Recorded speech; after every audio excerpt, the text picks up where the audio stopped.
Should like to see him have like seven pundits at once. Okay, I'm composing the tweet as we speak.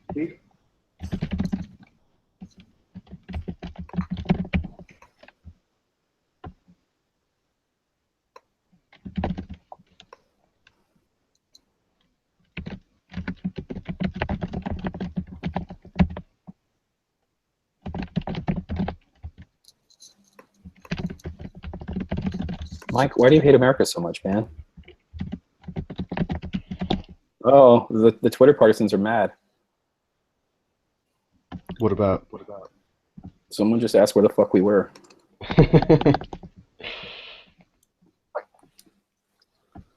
Can you not tweet out the link? Is that the deal?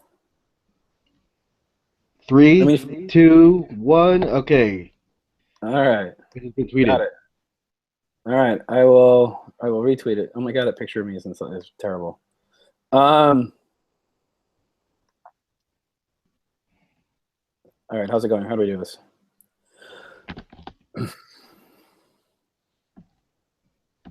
Tweet is sent. Yes, it is.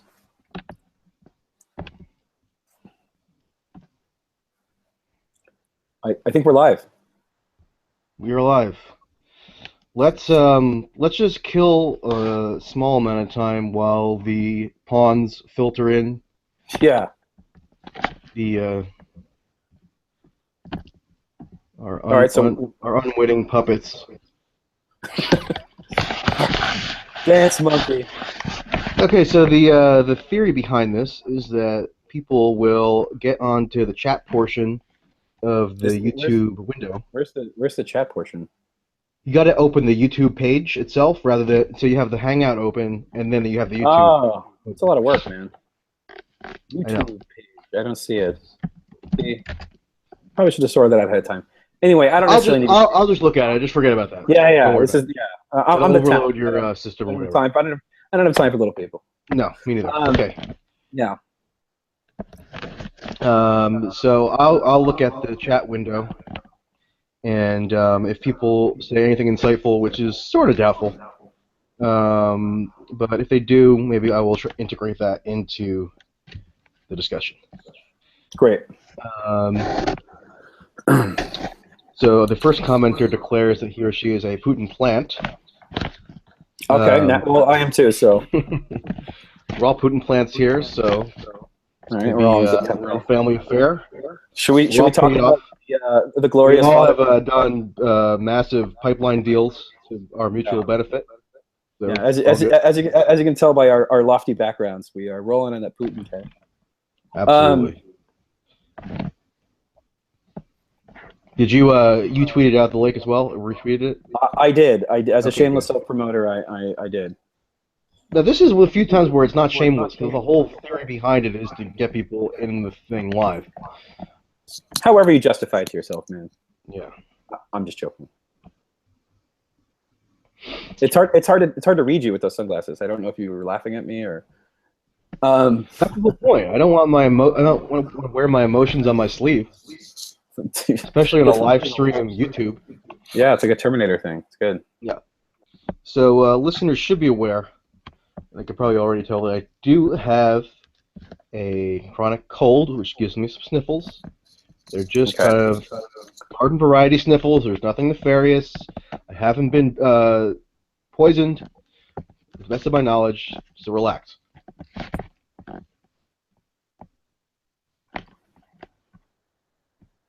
So what are we at here? Are we? So yeah, let's get started, I guess. Well, let's get started. Yeah, let's give the people what they want. What they demand. Okay, so broadly speaking, you and I have been taking note of the insane level of rhetorical escalation around the whole Russia issue, especially with respect to the U.S. with respect to the U.S. presidential election. Right. And you obviously have a keen eye for what the trends in the American punditocracy are, and to me there seems to be this overwhelming bipartisan coalescence around the notion that antagonizing Russia in the most extreme language possible is somehow great. And Hillary has taken up this notion as a central plank now, I think, of her campaign. It's fair to say, and it's as unbelievable as it is to put it this way, I think there's a reasonable case to be made, and I would make the case, that over the past, say, 3 weeks, Russia antagonism and trying to tie Trump to Putin have combined to become the central theme of her campaign. That's what she's talked about most. That's the theme that has recurred most. In various speeches that she's given on a variety of topics, she's always found a way to tie things back to Putin somehow, and have that, cast aspersion on Trump by association. I guess just comment on that. We'll get into the specifics, but just in general, what do you think? How would you summarize the current tenor of that discussion or that dynamic? Well, I obviously think it's gotten completely out of hand. I think that here's the way I described it. Actually, on Delete Your Account, I said it's the path of least resistance. It's the easy point to make for the Clinton campaign and her partisans, right? You don't want to really offend or kind of create any dust-ups with the national security orthodoxy, because then you got to take heat from that. You don't really want to go after, Trump is almost so kind of postmodern. He's almost difficult to really attack on substance. So by trying to out-patriotism him, it's the path of least resistance. And it's a term I use a lot called Aaron Sorkin liberalism, which is a kind of liberal patriotism it's the take that any idiot can make, right? It's the easy take to make, that Trump is unpatriotic, because it flatters the audience without really challenging them. And I think that's why it's such an appealing take. The second thing is there's a lot of money in that take. I don't think people quite appreciate the cottage industry of Russia bashing that exists in this country. Just as a matter of course, the amount of think tanks that are funded by oil companies, arms dealers, the way in which those talking points trickle into our narratives, and I think that what you see as a kind of neoliberal, neoconservative, to the extent those terms are useful, kind of I guess alignment that it kind of works out perfectly.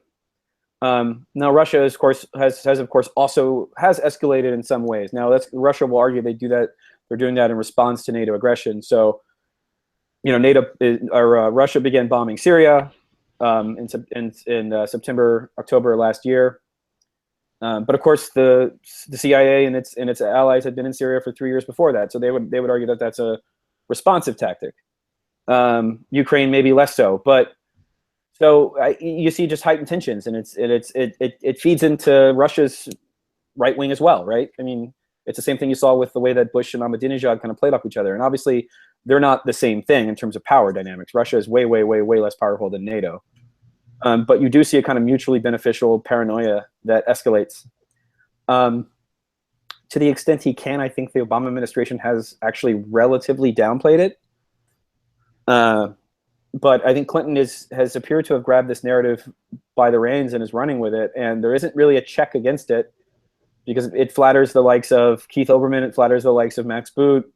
There isn't really any kind of incentive to really push back against it. And I think that that's really, really dangerous, because a lot of the implications of what she's alleging and what she's claiming, I think, are really, really pernicious. You have... Yeah, and just to jump in, I want to just focus on that point for a minute. The implications of what she's saying and the extremism of those implications.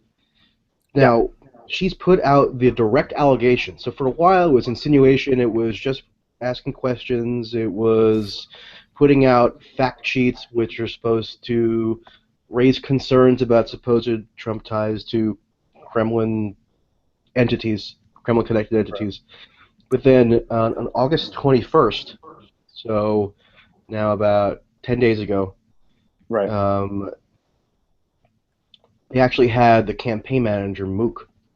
And I've been harping on this point because I don't think people have fully appreciated the level to which this really escalated at least the campaign, from a campaign tactical standpoint, really escalated the rhetoric to a retrograde place that we haven't seen probably in decades. Excuse me. So he called Trump a puppet of the Kremlin. Now, there isn't more, just that terminology is so evocative of old-time McCarthyite sentiment. Yeah, it's bad. But you have to think that there's more to it than just this ever-present incentive structure in place that kind of encourages, across the spectrum, hostility to Russia. Because that was there before the Trump campaign, right? Yeah, I mean, look, Obama is not a dove by any means, but I do think that he has, just to the extent that he can, push back against, I guess, the forces of war within his administration. And Clinton has signaled, I think, quite expressly her willingness to basically take a kind of neocon light line, a more aggressive posture. And there are multiple reasons why she would do that. I think the least sexy of which is probably that she actually believes it.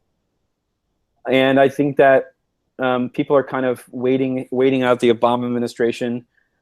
They want to take a more aggressive posture on Syria. They want to take a more aggressive posture on Ukraine. They want to take a more aggressive posture on the Baltic states in terms of ramping up, I guess, the NATO position there.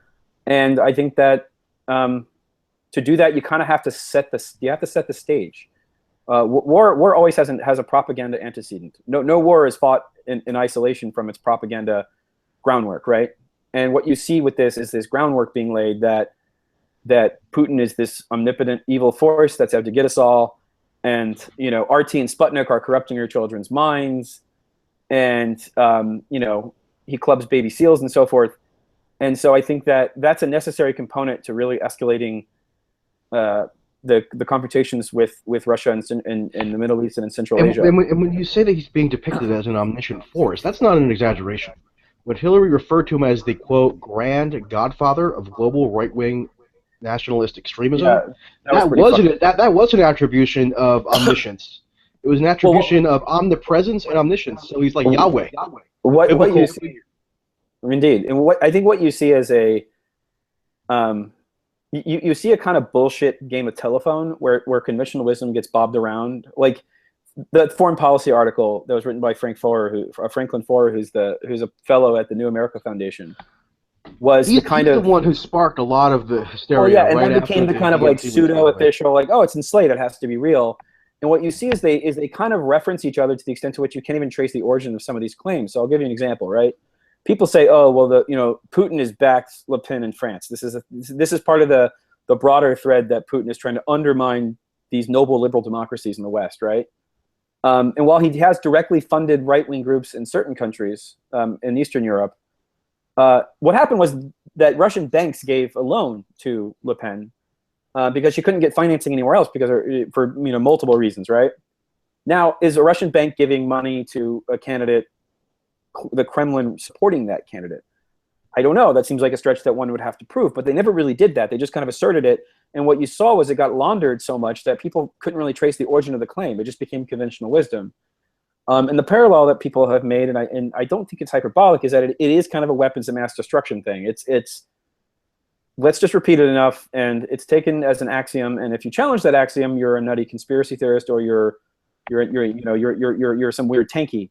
And I think the conventional wisdom that Putin has this elaborate web of propaganda that's out to undermine these civil liberal democracies that support NATO. I think to some extent that's true. I think it's probably not very big, but it's now become this thing where he's being blamed for football hooligans at soccer games. He's being blamed for Czechoslovakia having anti-American sentiment. This was in the New York Times yesterday. I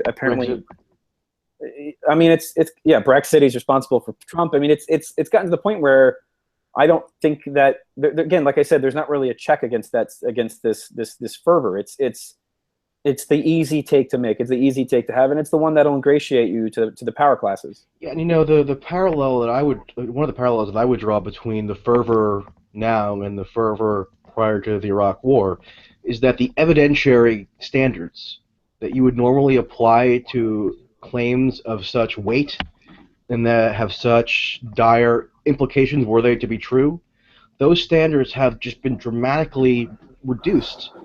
Right. And That's yeah. a function of such an echo chamber and a chorus of pundit consensus as to the validity of the claims that they don't even bother, or they don't feel the compulsion to substantiate those claims to a degree that we would expect for claims in other arenas. Yeah, and you see this more and more. There is the standards are totally radically different. The standards of proof are different when it comes to what I call official U.S. enemies, which are, whatever, Russia, China, or to some extent China, North Korea, Syria, whatever the sort of official U.S. enemy is. The burden of proof becomes meaningfully less. So the New York Times wrote a piece about Russian propaganda 2 days ago that I mentioned earlier, and one of the claims is that RT didn't cover the DNC speeches, which is not true. They absolutely covered them. They had a live feed there on Facebook. They ran multiple articles on it. It was just a patently false statement. And so, like, that statement being factually incorrect because it didn't. There's not really a PR firm that's going to pick up the phone and call the editor at the New York Times and say that's not true. I mean, there's maybe some like rogue media analysts like me, but basically, it's not like if I tell a lie about even the UK, or if I tell a lie about Israel, if I tell a lie about Japan, like there's some PR mechanism that's going to push back. But the PR mechanisms in Russia that are going to push back, they'll just call you a bunch of nutty, Putinists, right? And now you incur the added risk of being tarnished as a Trump supporter if you deign to counteract whatever outlandish claim is being leveled as to Russian influence. So there's a reputational hazard there as well, and that's been amplified by Trump. So for a lot of people who have kind of whatever careerist considerations in mind, the incentives just militate so heavily against counteracting those kind of claims that they just don't do it, and it's left to people who are seen as, like you said, rogues or people who are a little nutty, and it's so easy to castigate them and portray them in that light that it just kind of all festers into this weird echo chamber mess, and it seems like we're on some kind of collision course at this point. Yeah, I mean, here's the thing, right? If I was to say that Mike Tracy was a terrible person and he, beat his wife and he was a Nazi, bad guy, and then I was to come onto your show, there would obviously be a degree of tension. And the thing is that right now we're planting the seeds to where any kind of rapprochement with Russia or any kind of toning down of tensions by the nature of Clinton, is impossible. And the irony is, sorry to jump in here, but the irony is that it would be more possible with Trump, right? So if you're just doing a comparative analysis of the two, Hillary has totally poisoned the well.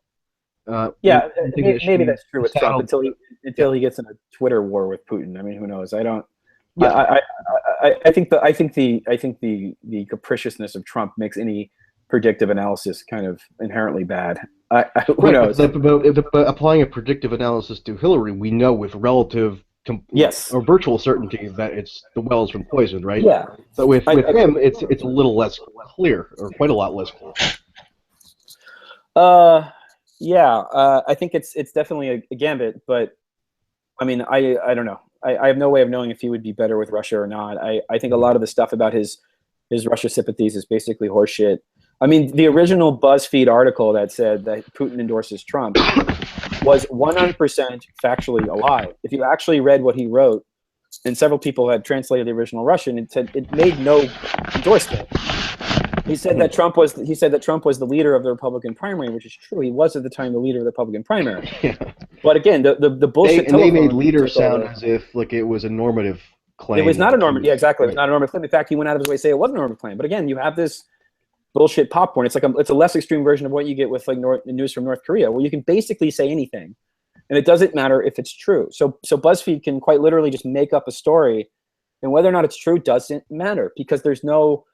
And a lot of these newer media groups that do it don't really have any editorial standards. Like at the very least, the New York Times and the Washington Post, you can go online and look at, their journalistic ethics. But with a BuzzFeed or with a Vice, you can't really do that. So, I don't know. I think what you see is an echo chamber of conventional wisdom that isn't really being addressed critically. Some have to some extent. There are some people on the margins who have maybe pushed back a little bit, but I don't know. I mean, I think the claims that are being made about Russia are, in many ways, are effectively declarations of war.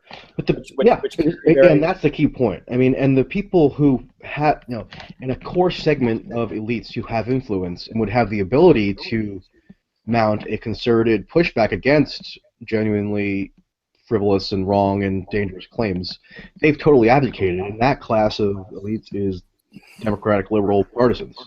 Because now, as a matter of supporting Hillary and defeating Trump, they're obliged to give credence to those claims.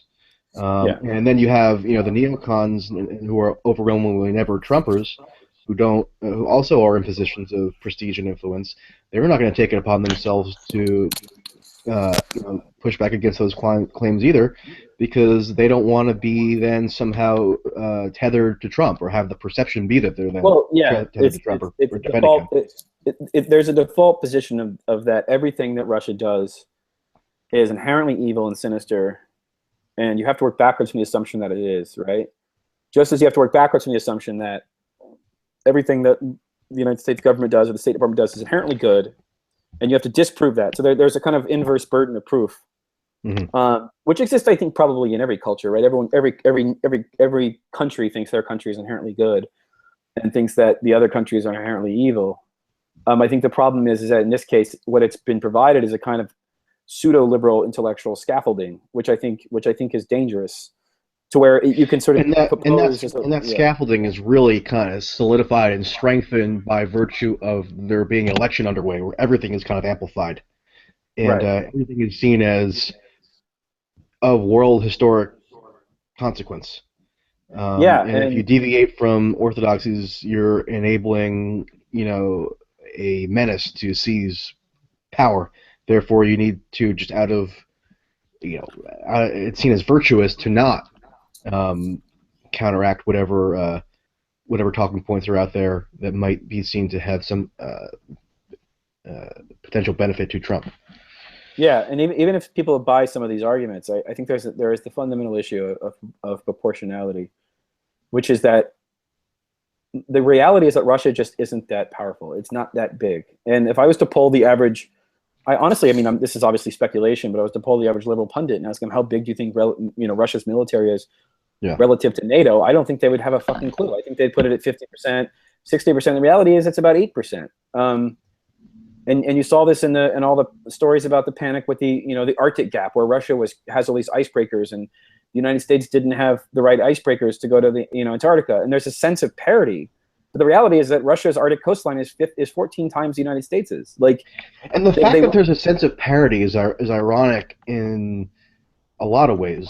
The most obvious one being that the collapse of the Soviet Union was heralded as the final death blow to there ever being parity anymore, right? That was the beginning of a new era where the U.S. would be the sole hegemon, and now we're kind of unduly elevating Russia and kind of, giving up some of the gains that were supposedly made by the culmination of the Cold War. Because there is no we. I mean, that's the thing. Like the people that are pushing this narrative aren't you and I. The people who are pushing this narrative have a distinct financial and ideological interest to hype threats. That's what they do for a living. The anti-terrorism industry, the Russia observant industry. These are people who are deeply incentivized to find threats where they don't exist. But the thing is that Democratic partisans and media personalities, they don't necessarily have a direct financial interest in propagating these claims. They've just kind of been thrust into it this whirlwind around the election. Your audio broke out there, buddy. Okay, can you hear me now? Hello? Sorry, hold on. You're vaguely coming back now. Yeah. Can you hear me now? Hello. How's it going? You can hear me now? Yeah, I can hear you. Okay. Yeah. I just want to say that I was saying Democratic partisans. So Democratic partisans don't necessarily have a direct financial interest in propagating these claims. They've been thrust into it by the election and by those vested interests that do have those I mean, connections. look, anyone who understands the way that the push and pull of media pressure works, without getting too much into the weeds of like Chomsky and analysis, but like you're naturally going to gravitate towards a very pro-military or pro-national security state orthodoxy because it's the easiest way to kind of advance yourself. So I think that, and again, you see this a lot with this kind of liberal nationalism.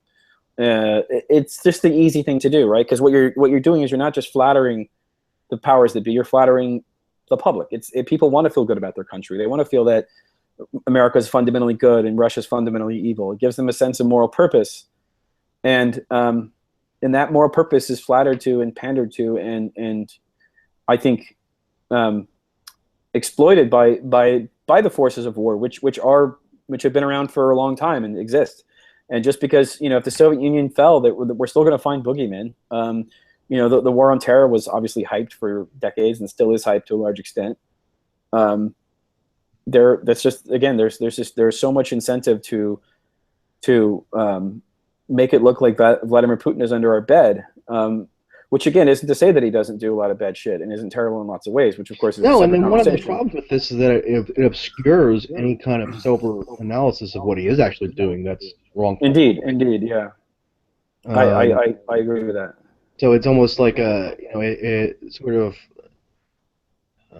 it forecloses the possibility of ever kind of leveling a normal critique of him because you're so encumbered by these frenzies that are constantly encircling him and have such are wielded for such cynical purposes in the U.S. domestically. I'm curious what if any your reaction was to something that you noted that I had seen on I had heard in listening to the vaunted Federalist podcast, which is premier listening. If anyone's interested. What podcast? The Federalist Radio Hour podcast. Oh no, I don't listen to that. No, I don't. I just happen to. I try to dip into various offerings across the spectrum, and there was a show in which Washington Post reporter James Hohmann appeared, and I transcribed what he had said on the podcast. Oh yeah, I saw that. That was fun. Yeah, and you noted it, and I'm wondering, so you have this purportedly objective reporter, who's the flagship Trump correspondent at one of the flagship papers in the United States, going on a public radio program and basically calling Putin a sinister actor and asserting as incontrovertible fact that he has, in fact, subverted the U.S. electoral process on behalf of Trump. Right. So normally those would be really wild claims to assert just as an opinion. You'd need to have really ample factual backing and ironclad factual basis to level those claims, but they're just sort of blithely put out there without that much thought, seemingly. So what did that indicate to you? I mean, it's career signaling. He's letting people know that he's gotten the script and he knows what he needs to say. I mean, there's not really anything else to it. I mean, especially the Washington Post, which has, I think, been the most stridently kind of cartoonish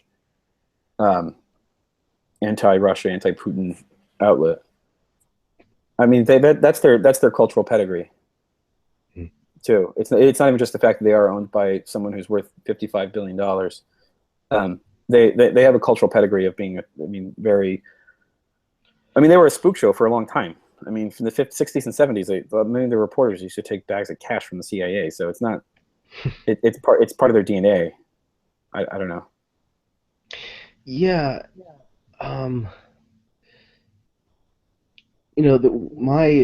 thought upon reading that was if I were a Trump supporter, let's say, and I was already skeptical of the mainstream media, as many of them are, and I saw that a supposedly objective chronicler of the Trump campaign was leveling these charges, I would wonder in what universe should I trust that person to be an impartial, fair-minded, surveyor of what's going on in the political campaign? That would seem to have obliterate all their credibility. So it just seems like so what that indicates to me is that they're not interested in putting forth a posture of genuine objectivity, in that they don't care about instilling trust in actual readers. They're putting forth an objectivity that appeals to people in their who are in their elite spheres more. Yeah, I think any pretense that the media isn't in the tank for Clinton is basically gone.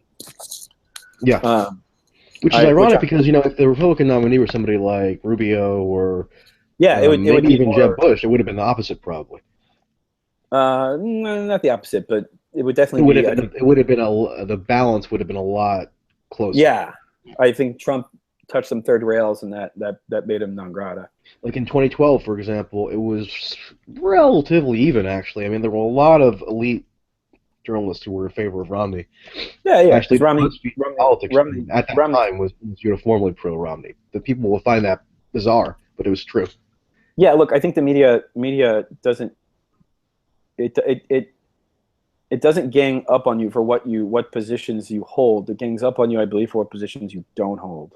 In the sense that I think that Trump was, and it may have been disingenuous, and I think to some extent it probably was, but he signaled that he wasn't going to go in line with the orthodoxy on issues like Russia. He even signaled to some extent he wasn't on Syria, but he backpedaled on that. He wasn't going to go along with. I mean, again, he said he had no problem with Russia and Crimea, which is like basically saying that gravity doesn't exist in national security circles. It's a huge faux pas. You just don't do it. Right. And he did it. So here we are. Yeah, I'm going to briefly bump. I guess that used to be the forum term for it, but I'm gonna push up the tweet that link to this, just because it's been 30 minutes, just so people see it.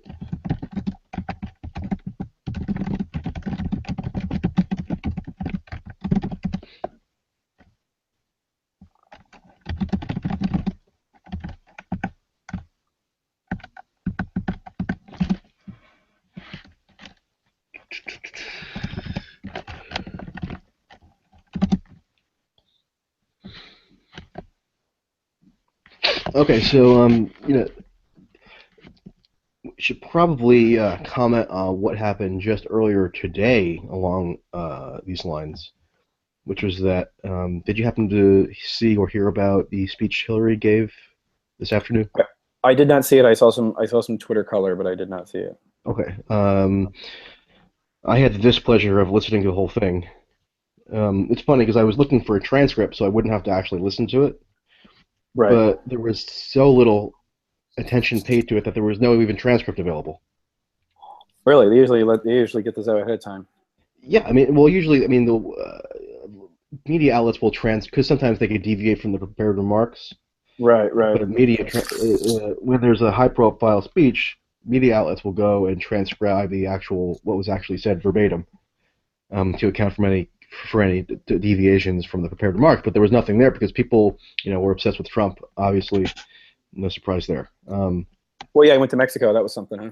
Right. So the key line was that Hillary decreed that she would.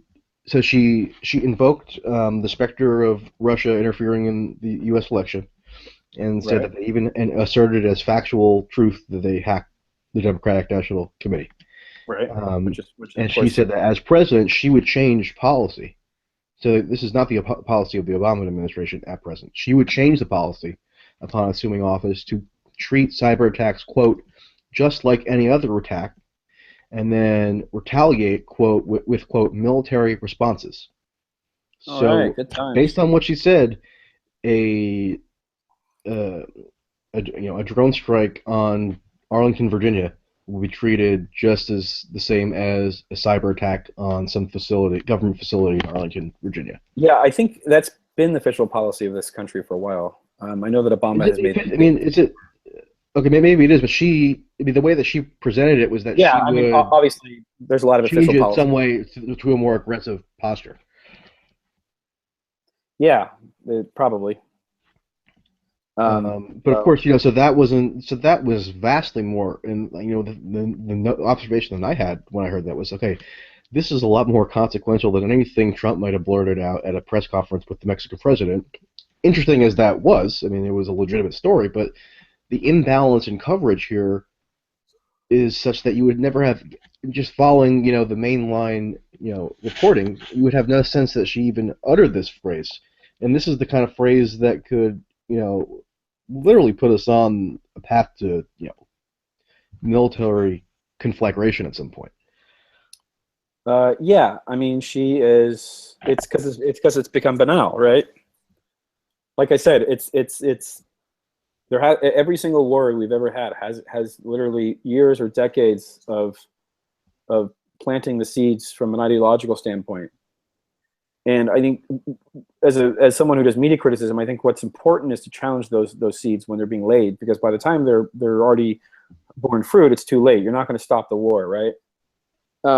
And what we're doing now is similar to a kind of pre Iraq war thing, in the sense that you saw similar stories, similar kind of I think hysteria in some ways, where those seeds are being planted. And I think what Clinton's doing is she's helping plant those seeds. I do think that they're going to meaningfully push back militarily in Syria. I think that they're probably going to try to lethal aid in Ukraine. There's already several bills up to do that, which Clinton has gestured that she may support.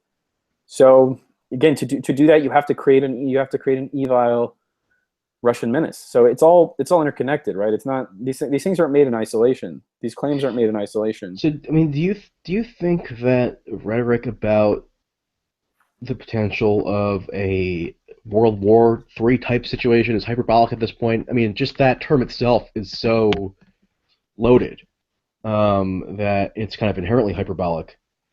But to me, it seems like an apt descriptor of where things appear to be headed. I don't, just because of the balance of power on the international scene, the alignments are such that you could easily see some kind of struggle along that can be reasonably characterized as that breaking out, especially with there are already active. It's not as if like we lack any kind of precipitory basis for something like that breaking out. There's already military action underway as a precursor. So I mean, would you say that's hyperbolic, or how would you put it? I don't think it is. I mean, look, there's a line in the Neil LaBute play, The Shape of Things, where he gets caught cheating on his girlfriend, and he says, and then he says, well, and she's like, well, you went out to coffee with him, and he says, well, it was nothing, and she says, well, it's always nothing until it's something. It's always nothing until it's something, right? Like, I don't know what January of 2017 will look like in terms of Clinton's posture with Russia. But the idea that we actually can't go to war with Russia is something I think we're kind of taking for granted as a country, that I don't think is true. Especially if it feels like it's run out of options, or it has its back to the corner. So look, it may seem improbable now, but a lot of things that we're dealing with right now seemed improbable 5-10 years ago. Mm-hmm. And so I think that like NATO expansion was seen as the most benign, kind of reasonable thing ever. Yeah, I mean, look, when it was introduced, right? Responding in a large degree to the expansion of NATO, which they see as an existential threat. Yeah. As a kind of mechanism of wearing them down until they come into our particular world order. Because again, there was actually a movement to bring Russia into NATO, if you recall. Yeah. And actually, Bernie Sanders suggested that during the primary campaign. Which you're not supposed to do, because you got to have a boogeyman. Without that, how are we going to justify the Raytheon Boeing Shell Corporation, Atlantic Council, in telling us how Putin clubs baby seals? It's we need this machine that operates. We have a military industry that caps out at roughly $1 trillion, and it needs a boogeyman. Without a boogeyman, there's really nowhere to go. And I think global terrorism, 25,000-30,000 guys driving around Syria and Iraq with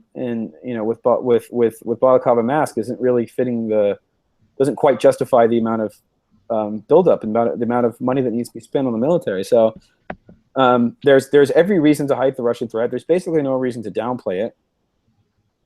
So I think that it's just over time the law of averages, you know, they lend itself to that. And I think that Russia has, to a great extent, you know, has done some stuff that could probably be considered hostile. I think that's not unfair to say. But hostile, I think hostile to whom, though? I mean, not hostile to any actor who it would be in, you know, strictly speaking, the United States' national interest to defend, right? I mean, well, define national interest. I mean, yes, you and I would say no, because why do I give a fuck what happens in a country X, right? But they would use this kind of vague world order catch-all, right. That by invading, you know, Ukraine, or by bombing Syria, which invited them, but that government somehow doesn't count. And that was the stuff about a world order and the kind of liberal internationalism that was used as the pretext for NATO expansionism in the late '90s, as articulated by Bill Clinton. Right. So and actually, you know, there were some realists who were in favor of NATO expansion, but most of them were against it on the grounds that, you know, this is not the operative principle that we should be using as our guide star in conducting international relations. Well, that's what makes the whole thing kind of silly, is that the whole thing's very post-ideological. We have no ideological problem with Russia in theory, right? But anyone who wants to give you some bullshit about human rights, I mean, if that were the case, then we would equally be hysterical about Israel, Saudi Arabia. So I mean, that's not we would it, right? invade ourselves on the grounds that right. We would have funded China to invade us to liberate us from George Bush. But so obviously that's not the case, right? There is some other mechanism going on, you know, that is not based on this sort of, I think, kind of childish 19th century of national interest. And a lot of that I just think has to do with the fact that we need bad guys. Like we need bad guys, and we have one in Putin in a kind of cartoon way. So when you say we need bad guys, I mean, you would assume that would apply to Trump as well, right? So whatever kind of new political program, however incoherent it might be, you know, assuming that he's, you know, in keeping with past actors, he too would have to have some element of an enemy to position himself against. Yeah. Why is it that he doesn't need Putin or Russia as an enemy, but others do? I don't think he gives a shit. Like, he doesn't understand the rules. Just a total, some kind of ignorance. He doesn't understand. Yeah, he doesn't understand the forces he's up against or the rules of the game. Now, once he's in office, my guess is, again, I don't think he'll be much different than Clinton in many ways. Really? But no, I don't think these things. Not to be paranoid here, but I don't think a lot of these decisions are really made at a presidential level. No, I think to some extent they are. I think there's some pushback. But I think, you know, in Syria, for example, Obama's options were CIA or DOD, and he said CIA. I mean, I don't think there was much choice that he had to do either of those, because of the nature in which our government runs. This idea that I think a maverick Trump could go in there and up in the military industrial complex is kind of fucking stupid. I don't think that's never even, you know, claim that I'm not seek to do that. I'm not saying you're saying that. I think that, like, I mean, again, you have people who are, I think one ex-general and to some extent a CIA agent who was basically threatening a coup if he won. And you saw this with a few military personnel when Corbyn won the Labour leadership. They threatened a coup in very thinly veiled terms. And obviously, there's different ways that a kind of coup can happen. Well, people have interpreted the public statements of previously apolitical figures, like apolitical in the sense that they wouldn't weigh in explicitly on a presidential race. People have attributed that to a threat of some kind of deep state revolt where Trump to win, like the CIA director Morrill, who's employed by a Clinton-connected PR firm and had an op-ed in the New York Times earlier this month. That whole thing was total PR. I don't know how that got past the editors at the Times. Because they share a sensibility with the PR firm probably and want to do what of course, but what's in I their feel like ability to defeat Trump. that's something I would expect to see like in a post. The Times seems not that sleazy, but I guess maybe I give them too much credit. Yeah. To their credit, they did run a Putin op-ed themselves. Remember that? Yeah, that's true. They did.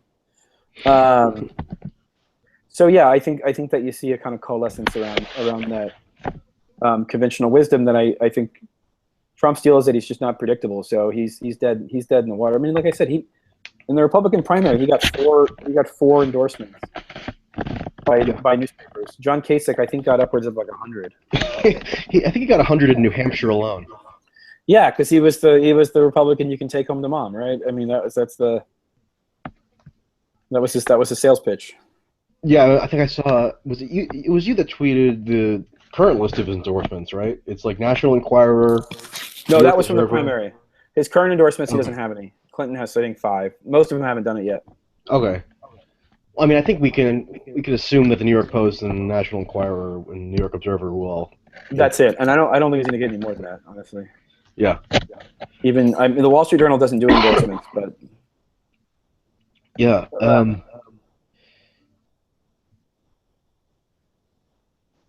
I don't know what else comes to mind that you think is worth commenting on in this. I don't know. In this vein. I mean, it's Michael Tracy's show. Yeah, it's not even a show. I don't know what the show is. Let me peruse the comments real quick and see what people see. Yeah, let's take questions from the audience. Yeah. I'm gonna go off video here because my reception is really fucking shitty. Your last audio has been cutting out a lot. Okay. So let me know if this works. Yeah, it works. All right. The commenters have said that when my audio is cutting out to you, they can still hear me fine. Okay, good.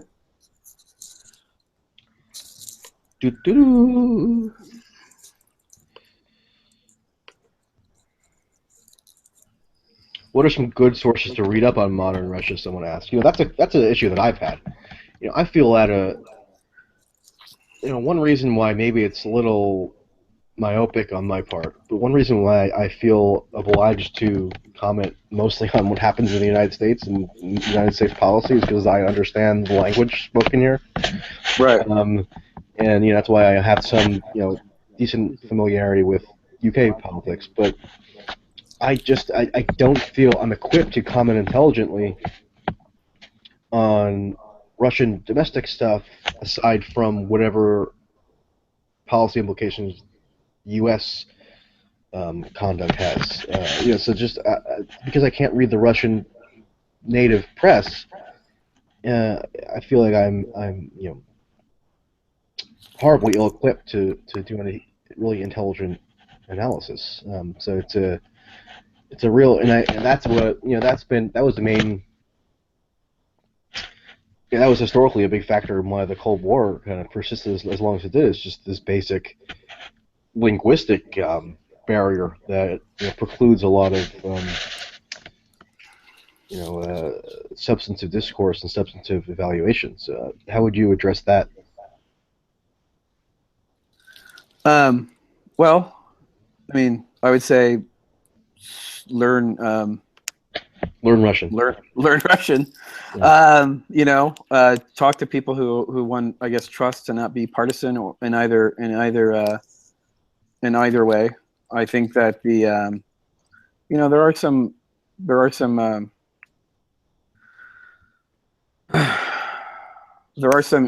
people who I think are not as they don't. I mean, I would say follow people who don't really follow the narrative to the T, who kind of deviate from both narratives, because obviously there is actual Russian propaganda out there that's going to paint a very I think glossy picture, but sometimes it's good to read that stuff too to get a little perspective. I don't think there's anything wrong necessarily with reading that stuff.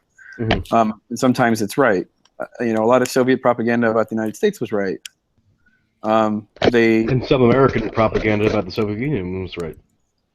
Indeed, and one of the things that really bothers me is this kind of sense that Russian propaganda is uniquely evil, and American propaganda is not, or we don't have propaganda. Right. And this strikes me as an incredibly, I think, solipsistic and goofy way of viewing the world. So I don't know. Opportunistic. I mean, so yeah. I mean, I already, my basic approach is to do what you've just done when I want to get reasonable, a broad-based sense of what Russians are saying and thinking. It's just, it's difficult to do that when you can't glean information in the native tongue of the place. So another person comments, John W. Do you think Clinton will succeed in overthrowing Assad if she wins? So I guess the presumption there is that she will follow through on her pledges to launch some kind of full-scale military assault on the Assad government. If she were to do that, would the political circumstances be such that she'd be able to actually follow that through and do devote whatever manpower is necessary to actually remove him from power? What would be your there's a lot of debate about this. So a lot of people, I guess, in the kind of pro-intervention camp think that it's never going to happen, that somehow the United States is actually conspiring along with Russia, which is, I guess, the new kind of talking point, because they coordinate airstrikes. But the reality is that they are both supporting radically different groups. They have common enemies, but they both have vastly different goals in the area or in the country. I think that I wouldn't put it past Clinton. If I had to guess, if I had to wager, I'd say yes, she will launch airstrikes against the Syrian government. But there's a lot of pushback. The Defense Department doesn't really want it. They've never wanted it. There's lots of speculation that the reason why Obama didn't go in 2013 was he got massive shit from the Defense Department. But the State Department does want it, right? The State Department, the CIA want it, and that's where. And she previously led the State Department, so her inclination would be in favor of them. Right, and obviously the CIA has been up to all sorts of shenanigans over the past. Has been up to in the past 4 years or so. But I don't know. I think that those who are pro-intervention are definitely wagering on her. I think it'll definitely take some sort of inciting incident, some sort of, I guess, moral outrage, whether it be use of chemical weapons or I don't know, some sort of, maybe they attack an American plane by accident or something, or whatever it is. So, but yeah, I think it's definitely possible. I think that Clinton has called for a no-fly zone, which is of course an act of war, and it requires the bombing of the Syrian military, specifically the Syrian Air Force. And typically, when your planes get bombed, you consider it an act of war. In many ways. And going by her rhetoric, she's already asserted that Russia has committed acts of war on us, so she can frame it as purely retaliatory. Yeah, I mean, no-fly zone sounds very sanitized, but Pearl Harbor was a no-fly zone, right? It was the attacking of air capacity to create air superiority over Hawaii. It was a military target. It was targeting our military or air capacity, right? Specifically over the Pacific. So I think that the use of these kind of humanitarian euphemisms has lulled people into thinking that there's an easy solution to this. And I think that Obama decided not to do it for those reasons. I think Clinton is maybe a bit more hawkish, a little more ideological. She, reading the emails from Libya, she seemed to have a kind of glee about it. She didn't really seem. Not just glee. They strategized, her aide strategized as to how to best credit her in the public sphere for the success of the intervention. So there are emails from August of 2011 when when Gaddafi was finally deposed, where they were jubilant, meaning I think Jake Sullivan, who's probably going to be a lead administration official, and I forget who he was emailing with, but they specifically laid out a plan for how to best politicize the success in her interest, like looking forward which they did, which her surrogates did. Anne Marie Slaughter she immediately left the State Department after Libya, and then wrote about 1,000 op-eds about how great it was. And she hasn't written about it in 3.5 years. Just as Nicholas Kristof hasn't written about Libya in 5 years. Right. Because they don't want to talk about it, right? But there's an email from Sid Blumenthal to her right before the uprising, during the uprising, or the week before they were going to intervene, saying there was these rebels who were summarily executing black Libyans. And she responds to the email, doesn't mention it. Like, she just completely ignores this warning about what is effectively a form of genocide, and because she didn't give a shit. You know, when you look at the world as a chess game, you don't really care. I mean, look what they did to Iraq. You know, but I mean, forget the war. Forget the war. Let's talk about sanctions, like alone. Just the most collective punishment, carte blanche thing you could possibly imagine. And, you know, that's what you got. Yeah, and it's funny that you put it as viewing the world as a chess game, because that's, you know, famously the way that Kissinger's view has been summarized, right? And she had no compunction about tying herself explicitly to Kissinger. I think Kissinger would probably be the closest analog to what her foreign policy vision actually is, because she's not herself a neoconservative, but she's more than willing to forge coalitions with neoconservatives. Act as sort of a tie that binds liberal internationalists with neoconservatives, and even, you know, just kind of militaristic nationalists.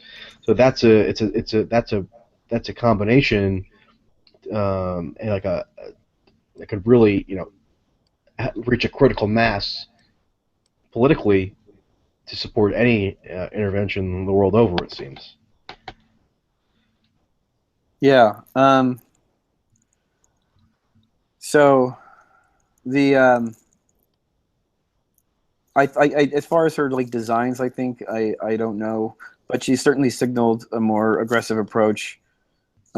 Because again, she knows they're not stupid. They know where the centers of power lie. They know where the centers of power lied in the 90s when they backed, you know, I guess increased police presence, harsher drug laws, things like that. So the centers of power lie in hyping up this war, and that's what you're getting. Trump's deal is he's kind of just, in many ways, I don't think the ruling class could have invented a better boogeyman.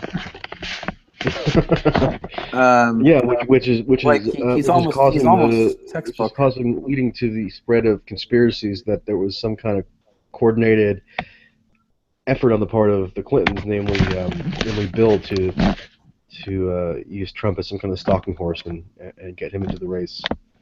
Yeah, well, I mean, which I don't think is true at all. I don't think it's true because, I think Trump is almost too absurd to plan.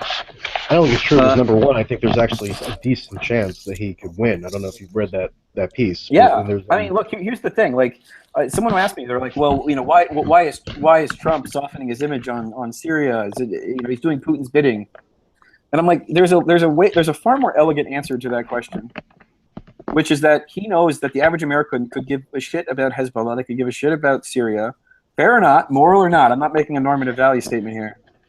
But, you know, the reality is that the SAA isn't shooting up cafes in Paris and Germany, right? Like, he knows that the thirst for overthrowing I guess, Islamist, quote unquote, governments is just not really there. And if you're a straight up populist, then naturally you're going to gravitate towards that. It's the logical place to go. But, you know, it's the same thing they tried with Corbyn, right? Where they were like, oh, Corbyn, he said some nice things about Hezbollah. And I could not fill a Wendy's with the amount of people who give a shit about Hezbollah. Like, they just don't. People don't care. So, yeah, like if I'm a populist, like, if I'm trying to appeal to like your average American voter, the reality is, like, these things aren't really that important to them, and they're important to people who matter, right? They're important to the editorial boards of the Washington Post. They're important to the, you know, the sort of think tank complex. But your average person, I don't think, has there's not a lot of moral urgency to arming rebels in the Ukraine, right? Like, arming, you know, anti-Russian forces in the Ukraine. They don't give a shit. So And that's an irony of how this whole conspiracy theory was weaved about there being this kind of sinister nexus between Trump and Putin. The crux of the conspiracy, at least as it initially was leveled by one of the early progenitors of it was Josh Marshall at Talking Points Memo, who did this very yes, widely circulated blog post.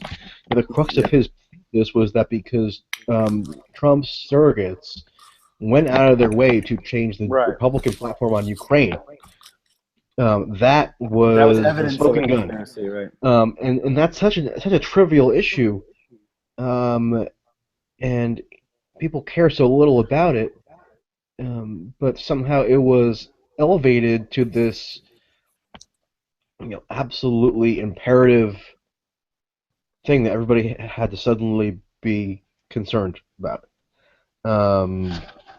So to me, that Yeah, there's an irony there in kind of selectively picking out this relatively unimportant issue just in terms of domestic U.S. politics and making that the basis of the grand conspiracy you're weaving and claiming represents potentially the cause of the downfall of the republic. yeah. I mean, Putin. Most people don't care about Putin either, right? There's no ideological animating cause for the average American to give a shit about what Putin does. And you can say, which again, I'm not making a normative claim. I'm not saying that it's good or bad. I'm saying that's just a political reality. So the far more logical, I think, more elegant reason why Trump has not really played into the Russia hysteria as much is because he knows people don't care. Mm-hmm. And he won the nomination by bucking these orthodox. It's like Bull Simpson. It's like Social Security reform. The amount of people who give a shit about Social Security reform could fill the White Castle. Like, they don't care. People want their Social Security checks. They know that we have a lot of wealth in this country. They're not fucking stupid intuitively. They know that we can afford it. And so when someone says, guys, we're in this debt, we're running out of money, right? It's like, yeah, most people don't care. They'll fake it a little bit, like they did with the Tea Party and about how, we're creating all this debt for future generations. But ultimately, what did that turn into? It turned into electing a bunch of people who wanted to create voting laws and stop women from getting abortions because they realize people don't ultimately give a shit. Trump's probably. It's funny that you mentioned that because Trump has probably done more to preserve entitlements in the United States than most any other politician because he's given a right-wing sheen to protecting entitlements and in a way that a Democrat never could. So under in a Romney, say 4 years ago, Romney would rail against entitlements and it would be cheered by some of the same people who are now cheering Trump.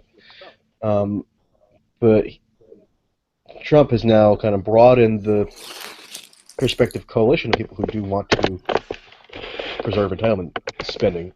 Theoretically, he may he's totally reverse also himself on that if he were to assume office. But he's in made terms some of the gestures political stakes now, I think he's kind of shifted that pretty dramatically.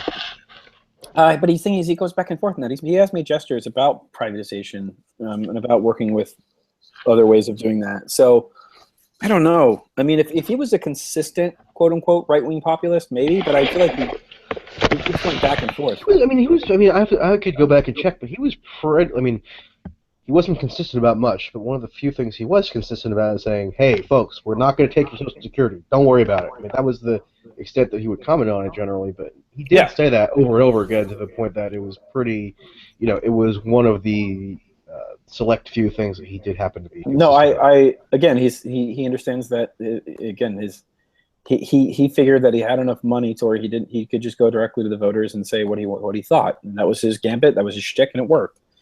And I think that logic is a far more reasonable explanation about why he doesn't hold the hostility line towards Russia than this idea that he's somehow working on their behalf or he's a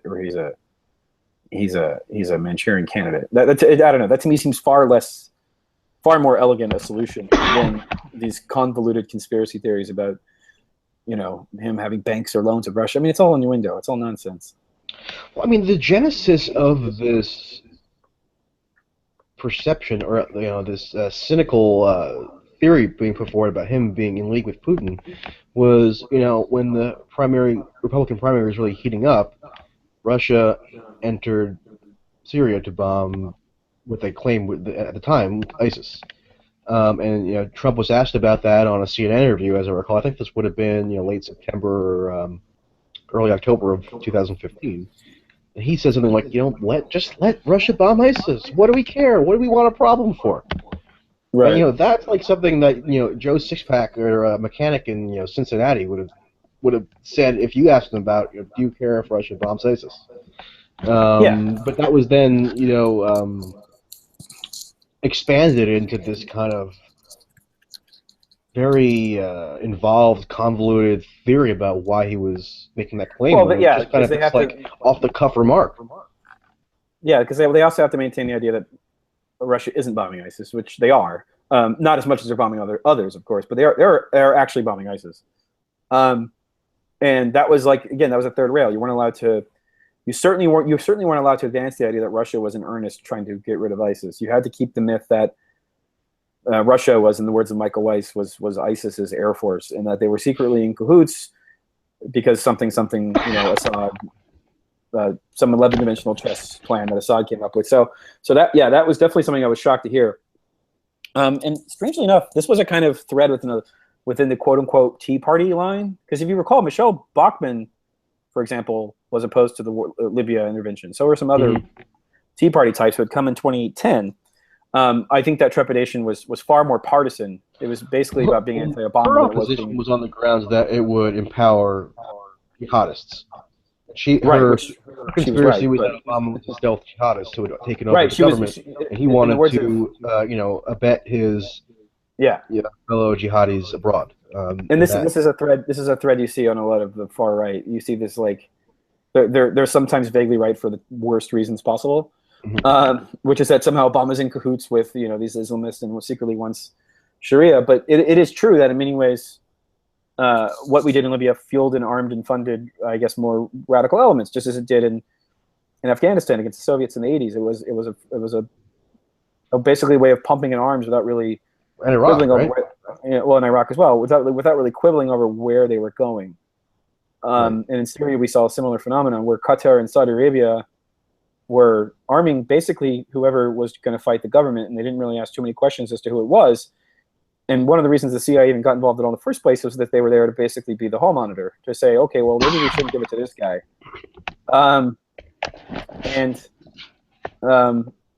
Ted Cruz actually opposed, if you recall, bombing the Syrian government, which was a pretty radical thing, because he was still kind of holding on to this vestige of a Tea Party kind of guy. But that has since gone away, and a lot of these people have come out in favor of bombing. But I mean, again, Congress in 2013. I think even a lot of people ended up coming out against that 2013 proposed anti-Assad bombing for a lot of ill thought out reasons. They ended up coming to that conclusion. So if I'm recalling correctly, I think even Rubio also opposed it, even though he was like the paradigmatic neoconservative. I don't remember the precise rationale for why he opposed it, but there was some technicality that caused him to oppose it. So it wasn't anything, principled at all. Well, a lot of it was partisan, and a lot of it was there was a split within the quote, like, I guess you would say, forces of war, or the war class. It wasn't black and white. There actually were divided.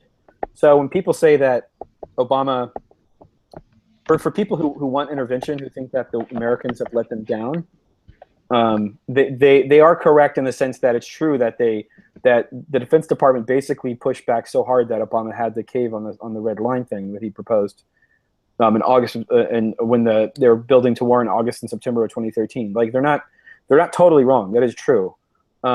And I think a lot of that pushback also came from more cynical partisan elements than the Republican Party, who didn't want to give Obama the rubber stamp. And with interviews with Obama, to the extent that he's not spinning, and he's always spinning his legacy, he basically says that he felt really burned by Libya, that he was told things that were the case that weren't the case, that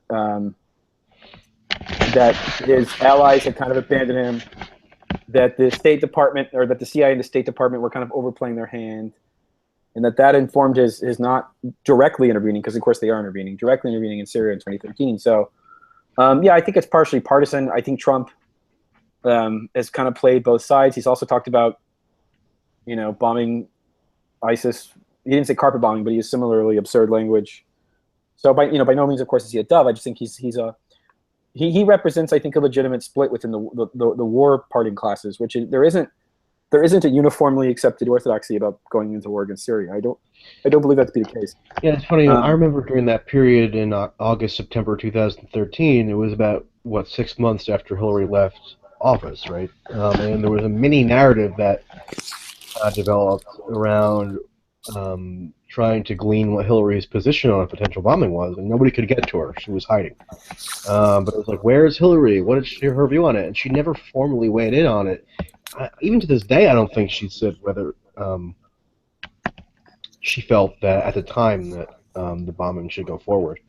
Well, they claim that she was much more "quote unquote" hawkish about basically giving the CIA free rein to do whatever they wanted. In terms of "quote unquote" arming the rebels, which that narrative itself is very dodgy. That narrative itself has kind of gone back and forth. A select secret group in Congress approved the arming of rebels 6 months after the arming began. So from day one, just like with the war against ISIS, it's been Obama does something, and then later on it's kind of sanctioned or not sanctioned, because ISIS still isn't even sanctioned, right? That war is on its third year, and we've never had a debate. Well, they claim it's sanctioned, but no reasonable interpretation. Well, they claim it's sanctioned under the AMUF of 2001, which was written 3 days after 9/11. Yeah. So, so we can go a little over an hour now. To wrap up, but one thing I feel sort of obliged to touch on is just this sort of internecine, I guess you could broadly call it left Twitter feuding over Syria, which you've been involved in. It's just interesting to me because I feel like I'm pretty well versed in those sorts of factions and whatever disputes they might be having at a given time. But even I'm sort of perplexed as to what the contours of that dispute even are. Like, what is it seems, ostensibly based on the no-fly zone position, right? But I don't know. It seems like there are more layers to it than just that. So what would be your nutshell version of what the dispute is? So okay, there are different. There's a gradient. There's a very hardcore faction of interventionists that are very, I think, sophisticated. They're extremely aggressive, and they go after anyone who challenges the orthodoxy of I guess the kind of revolution narrative, which is that Assad is the alpha and the omega of evil, and that he bombs people, for the lulz. And if you deviate from that even a little bit in terms of saying, well, hey, we should check out the nature of the CIA's efforts within Syria, we should check out the sectarian nature of some of the people who are fighting against Assad in some of these places, that even the mere approachment of that conversation is very, very taboo, because it's seen as apology over what they view, fair or not, I'm trying to be fair here, right? They view it as Hitler, as this evil dictator who's committing genocide. And if you deviate from that narrative or try to provide a little bit of, I guess, a little bit of complexity, that you're automatically considered person non grata. And for a while, I think they had a kind of lock on that narrative within, I guess, certain lefty circles.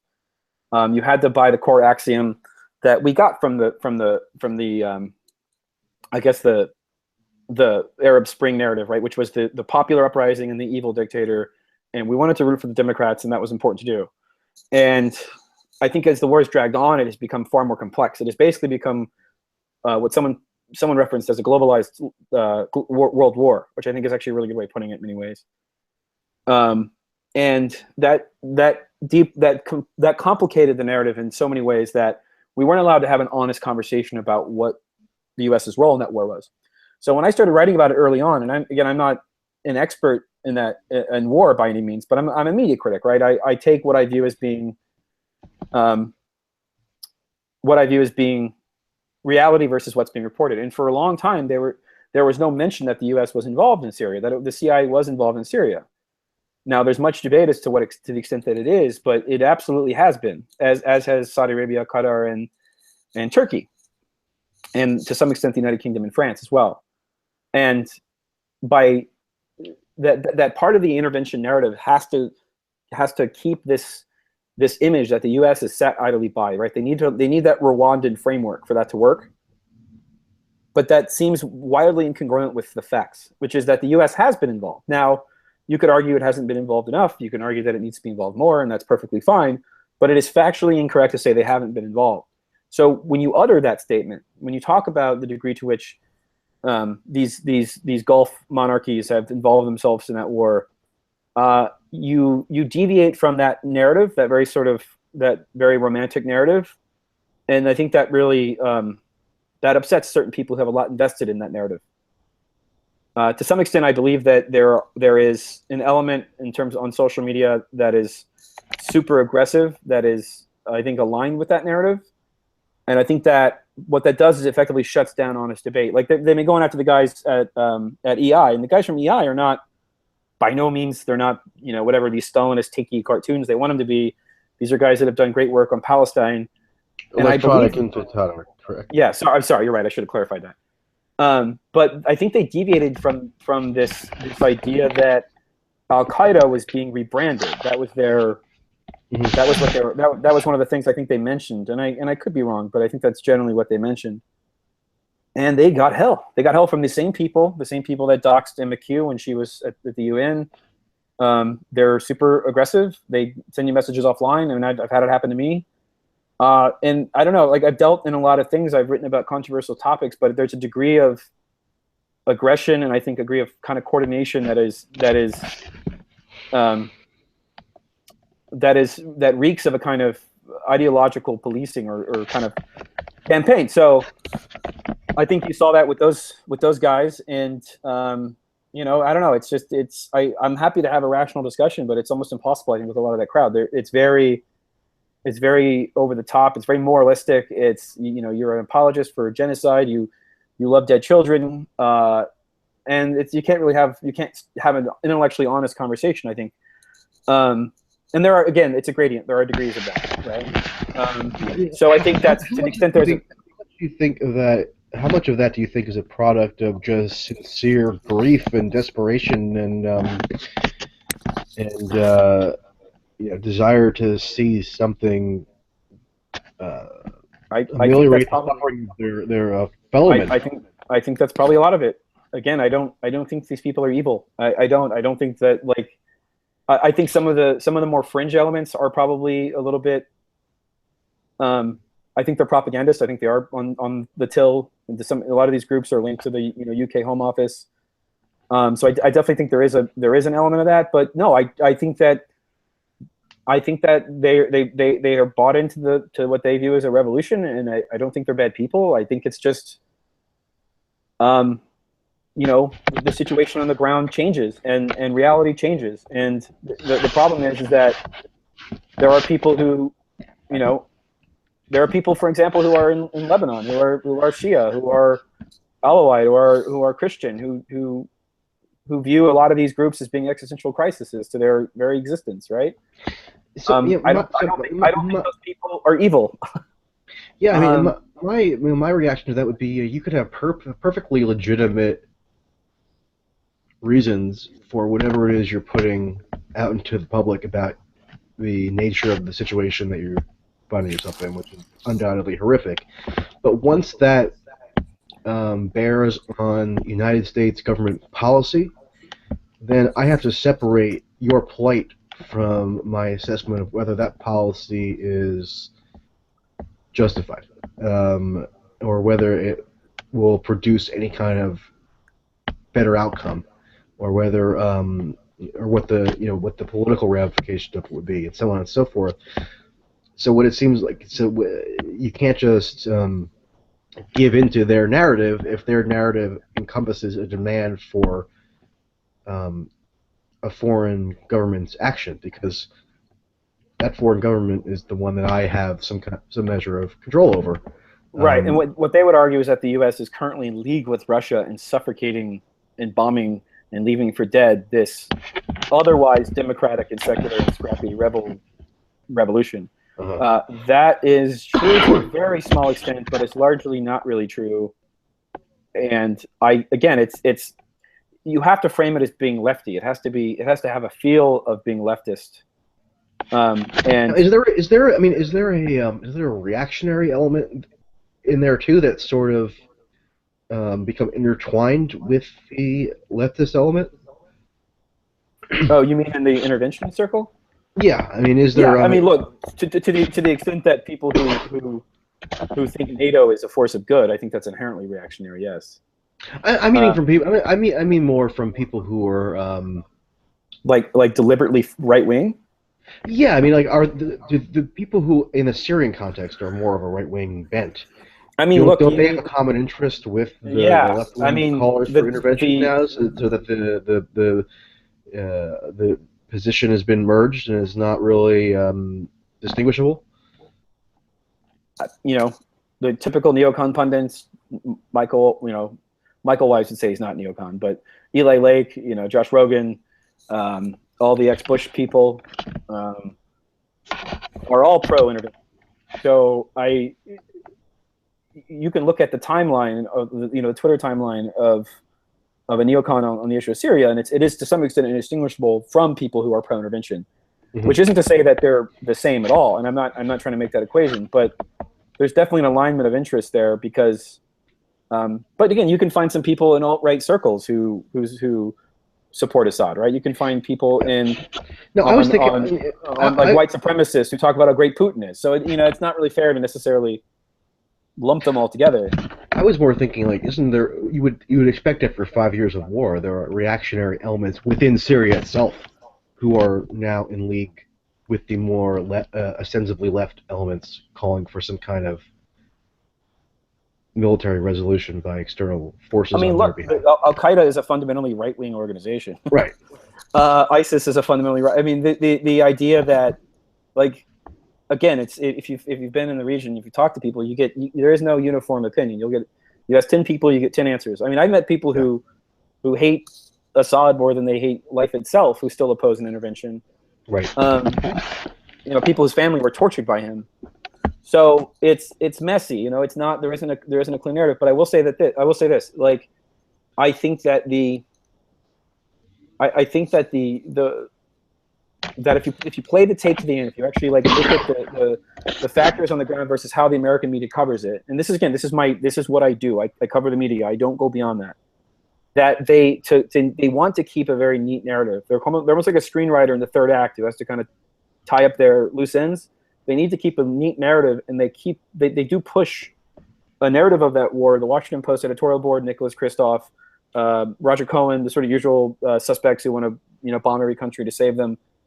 They push a narrative that is not contingent with reality, and that sucks. And I wish it was simple. I really do. I wish it was like, I wish it was like, the Hunger Games, where you had an evil dictator and the scrappy rebellion, and it wasn't complicated by these other factors. But the reality is that it is, and you can't come to a solution to the crisis without having an honest conversation about the facts on the ground and what's going on. And I feel that it's difficult to have that conversation when you're dealing with people who deal in such strident, such moralistic terminology. Yeah, let me ask you this: and dismiss everyone as an Assadist, tanky, I don't know, some sort of soulless person who loves dead children, because clearly everyone loves dead children, right? Yeah, let me ask you this: to the extent you've been able to discern their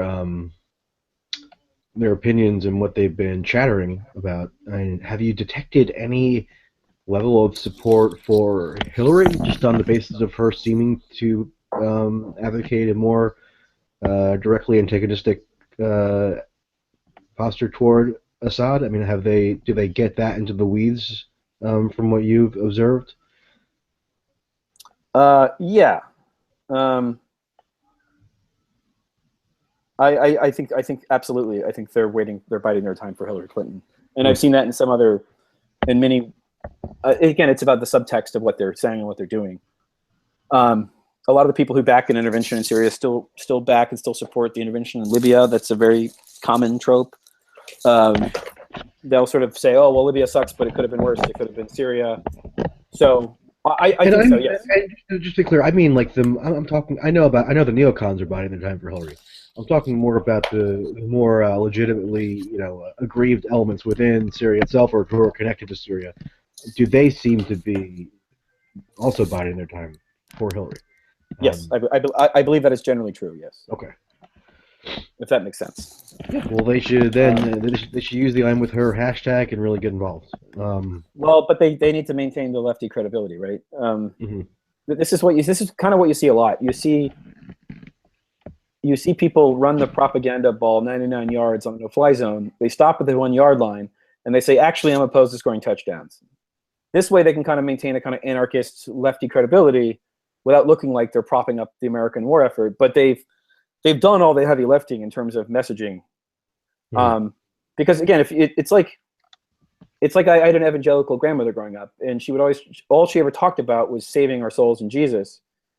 And my parents would always criticize her, and I said, look, if you actually believe that I'm going to go to hell forever if I don't convert to Christianity, it would logically follow that you would try to save me at all times, right? Like, it's the logical extent of that argument.